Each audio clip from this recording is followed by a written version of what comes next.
오늘은 누가복음 7장입니다. 7장에서는 예수님이 선교본부를 두고 있는 가버나움에서 일어난 백부장의 사건이 제일 먼저 나옵니다. 여기 등장하는 백부장은 로마 군대의 백부장이며 이방인입니다.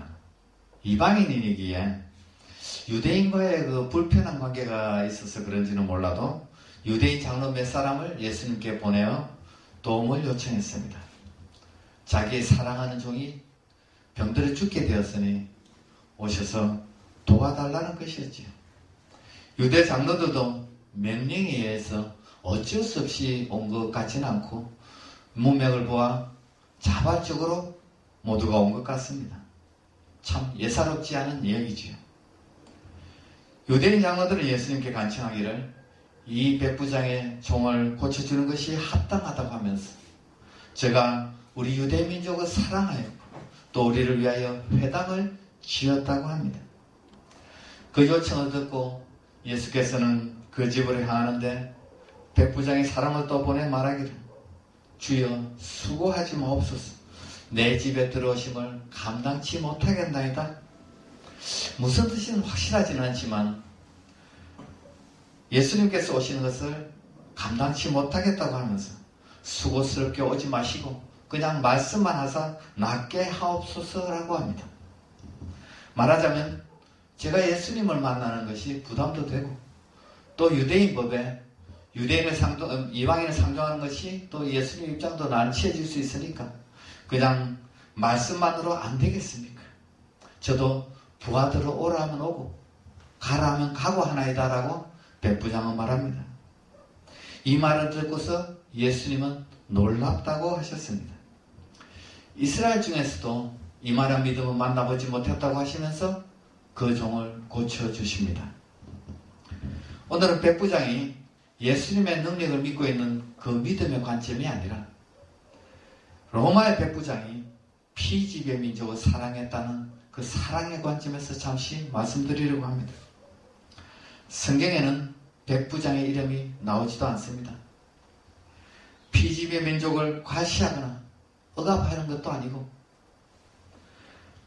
권력이 좀 있다고 또 돈 좀 있다고 갑질하는 것도 아니고 피지배 민족인 유대인들을 사랑했다고 하는 것을 보면 예수님께서 말씀하시는 이웃사랑을 이방인이 실천하고 있었다는 것이죠.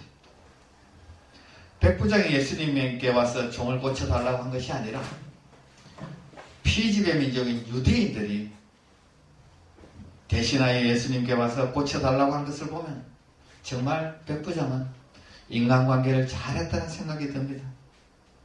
예수님께서도 그것을 아시고 기꺼이 백부장의 집으로 가셨던 것 같습니다.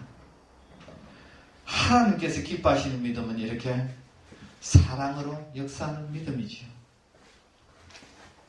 오늘날에도 하나님과의 그 종적인 관계는 돈독해 보이고 열정도 있는 것 같은데 도무지 획적인 인간관계가 안 되는 사람들이 종종 있습니다. 이런 신앙은 문제가 있는 신앙이라고 할 수 있습니다. 예수님도 말씀하시기를 보이는 형제들과 인간관계가 안 되는 사람, 보이지 않는 하나님과의 관계에 있어서 어떻게 그 관계를 잘 맺겠느냐고 예수님은 말씀하셨습니다. 이걸 보면 인간관계가 안 되는 사람은 결국 하나님과의 관계에 있어서도 하나님은 기뻐하시지 않는다는 것이에요. 이는 하나님을 사랑하는 것이 아니라 외식이라는 겁니다. 그저 혼자서만 믿음 있는 채 하는 것이죠. 그래서 우리도 스스로를 살펴보아야 합니다. 나 자신의 인간관계가 깨지고 있다 한다면 우리의 신앙생활에서 문제가 있다는 것을 말해주고 있습니다.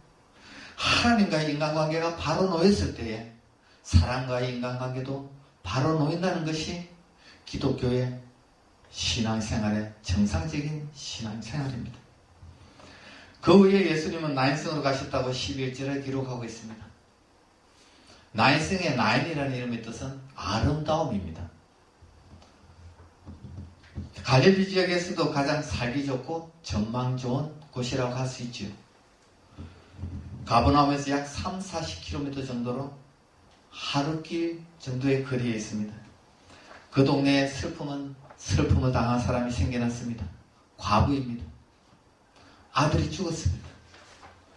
당시 유대인들은 과부에게 죽은 남편의 재산을 물려주지 않으려 했습니다. 왜냐하면 여자의 가문으로 재산이 흘러들어가는 것을 막았기 때문이지요. 하지만 아들이 있으면 그 아들이 상속자가 되니까 과부는 굶주리지 않을 수 있습니다. 오늘 본문에 나오는 과부는 이제 그 아들조차 잃었습니다. 재산이 있다면 죽은 남편이 형제들이 와서 다 가져갈 것입니다. 그런데 12절에 그 성에 많은 사람들이 과부와 함께 했다고 합니다.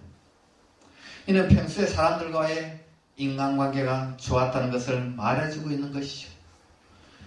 예수님도 제자들과 함께 지나가시다가 많은 사람들이 함께하는 그 장례 행렬을 바라보고 있었어요. 그리고 과부를 불쌍히 여기시고 울지 말라고 하십니다.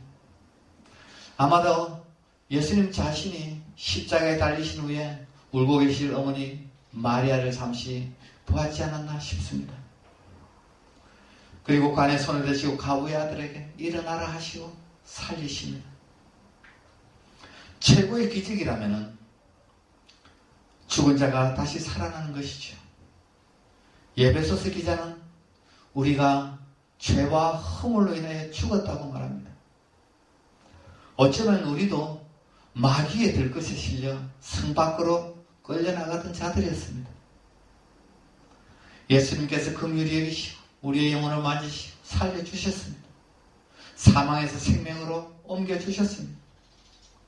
이렇게 우리는 최고의 기적을 이미 경험했던 자들입니다. 본문 16절에 보면 모든 사람들이 두려워하며 하나님께 영광을 돌렸다고 합니다. 이것이 우리에게도 매일매일의 삶을 통해서 하나님께 영광을 돌려야 하는 이유입니다. 죽은 자를 살리셨다는 그 소문이 온 유대에 퍼지면서 감옥에 있던 세례 요한도 그 소식을 듣게 되었습니다. 세례 요한은 이사야서와 말라기서에서 출생이 예언된 중요한 사람입니다. 요한의 신비한 출생은 그 당시 세상에 널리 알려진 사실입니다. 출생 자체도 신비로운데 어릴 때부터 세상을 던지고 광야에서 살았고 하나님과 교류하면서 금욕의 생활로 자신을 성찰했던 그런 선지자였습니다. 그래서 세례 요한에 대한 이스라엘 백성들의 신뢰는 참으로 대단했습니다. 요한 요단강에서 회개의 세례를 베풀 때 전국에서 몰려와 죄를 잡아가고 세례를 받았다고 성경은 기록하고 있습니다. 그 세례 요한이 성령이 예수님에게 비둘기같이 내려오는 것을 보았던 그 세례 요한이 오늘 본문을 보면 살짝 의심을 하기 시작합니다. 진짜 메시아이신가? 요한이 보기에 예수님의 행동은 자신이 기다리고 있던 그 메시아의 모습이 아니었습니다. 요한이 요단강에서 세례를 전파할 때 뒤에 오시는 분은 불과 성령으로 세례를 주실 것이라고 외쳤습니다. 즉 심판을 행하시는 예수님 메시아로 생각하셨던 것이죠. 예수님이 죽은 자도 살리셨다는데 그 능력을 가지고 로마를 박살내고 하나님의 왕국을 왜 세우지 않으시는가? 손에 키를 들고 자기의 타작마다를 정하게 하사 알곡은 모아 곳간에 들이고 죽정이는 끄지지 않는 불에 태우시리라고 자기는 외쳤는데 왜 그렇게 하지 않으시는가? 그리고 또 나는 왜 이렇게 감옥에 가두두고 계시는가? 헤롯 왕을 지체하다가 감옥에 갇혔으면 메시아이신 예수님이 찾아오셔서 위로해 주신다거나 또 어떻게 해줘야 하는데 그러시지를 않으시니까 내가 먼저 총대를 베었으면 예수님이 지원 사격을 해주셔야 하는데 그러실 기미가 전혀 보이지 않았다는 겁니다. 제자들이 틈틈이 와서 보고하는 말을 들어보면 세리와 창기들과 어울리고 세리를 제자로 삼기도 하고 요한은 참으로 혼란스러웠을 것입니다. 그래서 이제 요한은 확인을 하고 싶어서 제자들을 예수님께 보내어 물어봅니다. 오실 그이가 당신이니까? 우리도 신앙생활을 하면서 하나님을 믿다가 실족하는 이유 중에 하나가 하나님의 내 생각과 다를 때입니다. 우리가 하나님의 영광을 위해서 존재한다는 사실을 깜빡깜빡 잊을 때가 있습니다. 우리가 생활을 하다 보면 마치 하나님이 나를 위해 존재한다는 그런 생각까지 들 때가 있습니다. 그래서 일이 원하는 대로 되지 않으면 하나님에 대해 살짝 의심이 들면서 불만이 생기고 섭섭함이 생기기도 하는 게 사실입니다. 그런데 요한이 감옥에 갇힌 것은 하나님의 정하신 섭리였습니다. 말라기 3장 1절의 예언대로 요한은 앞서 행하는 사람의 역할이었어요. 그리고 한 시대를 이제 마감하고 새로운 시대를 열어주는 그런 사람이었습니다. 말하자면 요한의 시대는 가고 이제 예수님의 시대가 온 것입니다. 그런데 요한은 자신이 물러갈 때인 것을 알지 못했던 것 같습니다. 자신이 지난 말씀대로 그는 흥하여야 하고 나는 쇠하여야 하리라는 그 말씀대로 이제 요한은 쇠하여야 하는 때인 것입니다. 23절을 보시면 예수님이 요한의 제자에게 누구든지 나로 말미암아 실족하지 아니하는 자는 복이 있도다 하시니라. 이렇게 예수님은 자기로 인하여 실족하지 않는 자가 복이 있다고 말씀하시면서 하나님께서 정하신 그 요한의 역할에 대해서 이어서 계속해서 말씀해주고 계십니다. 이번에는 예수님도 하나님의 그 정하신 그 계획, 하나님의 뜻에 따라서 이제 사역의 끝마침에 들어섰음을 알리는 향유 사건이 나옵니다. 여인이 예수님께 향유를 붓는 사건은 다른 복음서에도 나옵니다. 오늘 본문과는 다른 사건이라 말하는 성경학자도 있고 같은 사건이라고 보는 성경학자도 있습니다. 저는 같은 사건이라고 보고 다른 세 복음을 참조하여 오늘 말씀드리겠습니다. 누가는 오늘 이 이야기를 정말 한 폭의 그림처럼 연극의 한 장면처럼 잘 묘사해주고 있는 그런 이야기입니다. 예수님이 바리새인의 초청을 받아서 그 집에 들어갔을 때의 사건입니다. 37절에 그 동네에 죄를 지은 한 여자가 있으라는 표현이 나옵니다. 당시에 이런 표현은 몸을 파는 여자들을 지칭할 때 쓰는 용어이기 때문에 아마도 이 여인은 창기일 가능성이 높습니다. 38절에 보면 그 어떤 여인이 향유 담은 옥합을 가지고 와서 예수의 뒤로 그 발 곁에 서서 울며 눈물로 그 발을 적시고 자기 머리털로 닦고 그 발에 입 맞추고 향유를 부었다고 묘사했습니다. 요한복음을 참조하면 이 그 어떤 여인은 마르다 동생 마리아를 말합니다.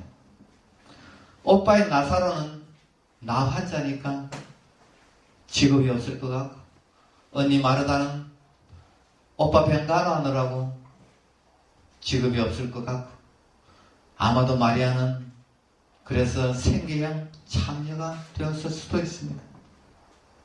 이 동네는 베다니로서 베다니는 예루살렘에서 얼마 떨어져 있지 않으니까 예수님께서 예루살렘에 오시면 마리아 집에 들렸던 것으로 추정이 됩니다.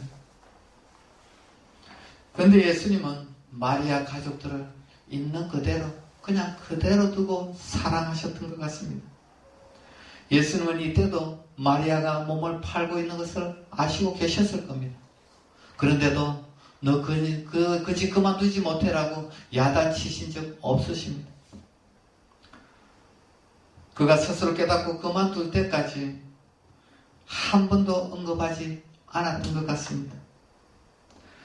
그리고 예수님이 죽은 나사로를 또 살리기는 하셨지만 나사로의 나병을 고쳐주었다는 말은 성경에 없습니다. 오늘 우리가 생각하는 것처럼 예수만 믿으면 잘된다 복된다 하지 않으시고 그냥 그대로 두고 사랑하셨다는 것을 알 수 있습니다. 그러면 이 가정은 사랑하지 않으셨나요? 사랑하셨습니다. 하나님은 우리의 삶도 있는 그대로 두고 지금도 사랑하고 계심을 우리는 알아야 합니다. 사도 바울도 성도들이 알고 정말 시험될 만큼 큰 병이 있었음에도 예수님께서는 고쳐주지 않으셨습니다. 디모데도 자주 나는 병 때문에 바울이 말하기를 이제 물만 마시지 말고 포도주도 조금 쓰라고 할 만큼 디모데가 고생하고 있었는데도 예수님은 고쳐주지 않으셨습니다. 병이 안 낫는다고 했을 그들이 예수님을 미워했습니까? 바울이 또 드로비모는 병이 들어 두고 왔다는 말이 성경에 있습니다. 바울이 손만 대면 병이 다 나았고 심지어 바울이 쓰던 손수건만 갖다 대어도 병이 나았는데 예수님은 드로비모의 병을 고쳐주지 않았습니다. 예수님이 병을 고쳐준 사람도 있고 안 고쳐준 사람도 있습니다. 고쳐준 사람만 사랑한 것이 아니고 안 고쳐준 사람도 사랑하셨다는 것을 우리는 성경에서 알 수 있습니다. 다시 본론으로 돌아옵니다. 향유를 붓는 이 여인이 죄인인 줄도 모르는 것을 보면 이 예수는 선지자가 아닌 것 같다고 집주인인 바리새인이 살짝 의심을 합니다.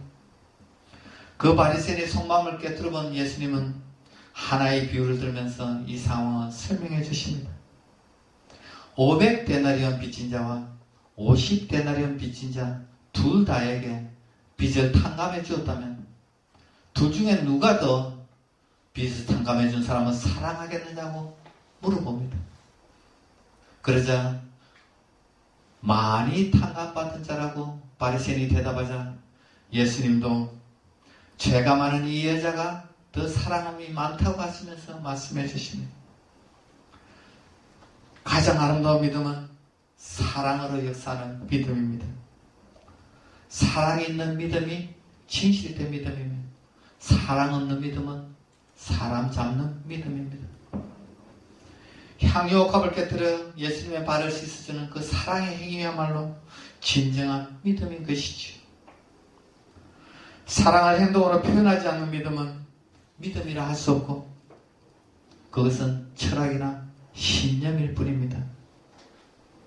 오늘 살펴본 백부장, 나인성의 가부, 그리고 마리아처럼 사랑을 실천하는 믿음, 그 믿음을 본받고 하나님이 기뻐하시는 삶을 살아가는 저와 여러분이 되시기를 주님의 이름으로 축원합니다. 아멘. 기도하겠습니다.